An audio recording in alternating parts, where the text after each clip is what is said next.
Meanwhile, farmers couldn't grow food, so it's a crazy situation, and that's the government for you.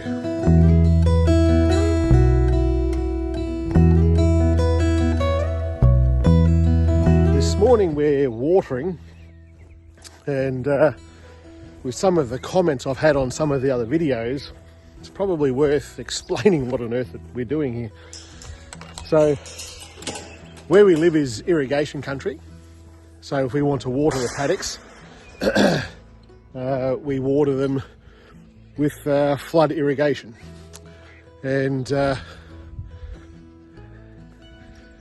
how that works is there's a big pipe going under the ground through here, goes all the way back, eventually it leads back to the Murray River.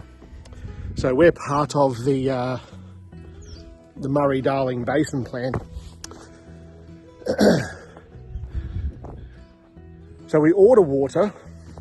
It varies throughout the year. We're in a situation now where it's a tradable commodity, so people make money off water. Let that sink in for a little bit if you're not from here. It's bloody crazy. So you can it's a very complex thing, the water situation. But you can have a look down here. The water comes out of this outlet just here, and we send it down there to water the two front paddocks. There used to be a channel that ran all the way along here up to another channel, like a backbone channel, that would go eventually, like I say, go back to the Murray. The price of the water varies throughout the year, depending on the season, depends on so many things. It's like I said, it's a tradable thing. So people do make a lot of money off trading water. And meanwhile, farmers try to make food for people with the same water.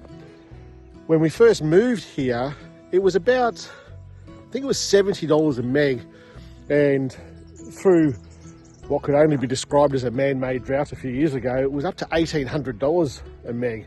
And when I say man-made drought, there was that much water going down the Murray River out to the ocean. It was just freaking crazy. But that's what it is. So I didn't really want to go and explaining all that sort of thing too much, and I don't think I have, because it's a very contentious issue. But when we dug the dam, and a few comments on that video was you guys talking about, you found it so foreign and such a weird concept that we had to order water. That's why we have to order water to irrigate. And every time we water, and every farmer will tell you this, because it just happens everywhere, the amount of bird life that comes into the paddocks when you water them, like water birds, ibis, all sorts of birds come around and pick up bugs and stuff as they're all run away from the water. It's a pretty cool time of the day when you're watering. We enjoy it anyway. And whilst we only water the two front paddocks where the horses are, we don't water anything else. Not at the moment, there's no need to. We don't have enough stock here to warrant doing all that. We might do it next year and do it for hay or something, depending on what the water cost price is.